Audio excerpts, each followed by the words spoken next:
Hey everybody, Tommy PVS here, and I'm here to talk to you about your favorite topic, failure.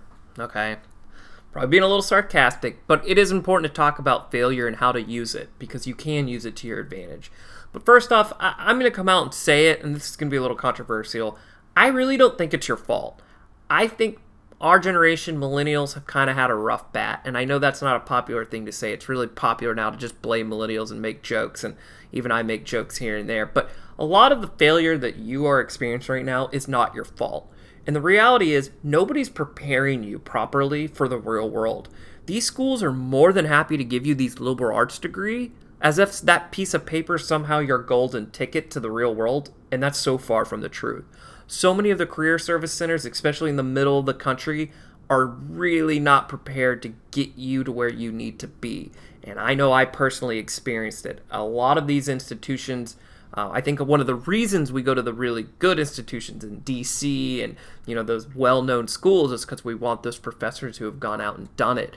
But unfortunately for a lot of people like me, that wasn't an option for undergrad, and for a lot of people that's not an option for graduate school. So we went to schools that were affordable, that were close to home, and we just didn't have that. We had academic circles where people who went to college never left college. They went on to become professors, and they would go and teach us about Congress and national security and interesting issues, and they probably did a good job, but they really didn't know how to prepare you for the real world. And the worst part is most of them don't care. They don't think that's a necessity because they've never been in the real world.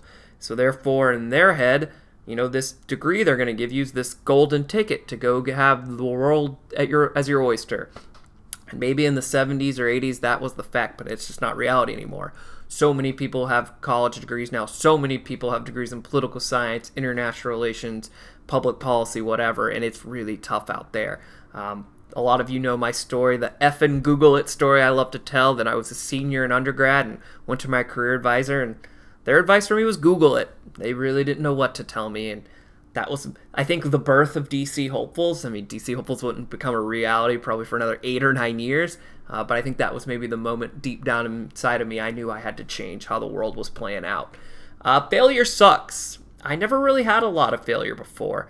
High school wasn't that hard. I only applied to one college and went there, and things were fine. I didn't do great in school, but I never did bad. I just didn't fail a lot. And all of a sudden I get to DC, and it's 120 applications, no interviews. I would go out and network, and I was terrible at it. I would follow up with people and never hear back, and I was going about it all wrong, but I didn't know why I was doing it wrong, and it just felt like I was failing every day. And I know a lot of you watching me right now feel that way right now. You feel like you're just failing. You're not hearing back from jobs. You're not really making the connections you thought you'd be making. Your job's maybe not really that great, and it's not as advertised, and you're just sort of thinking, man, have I failed? Well, you haven't. You got a long career ahead of you, and what's really, really important right now is that you recognize these failures, understand that a lot of it's not your fault, but you own it.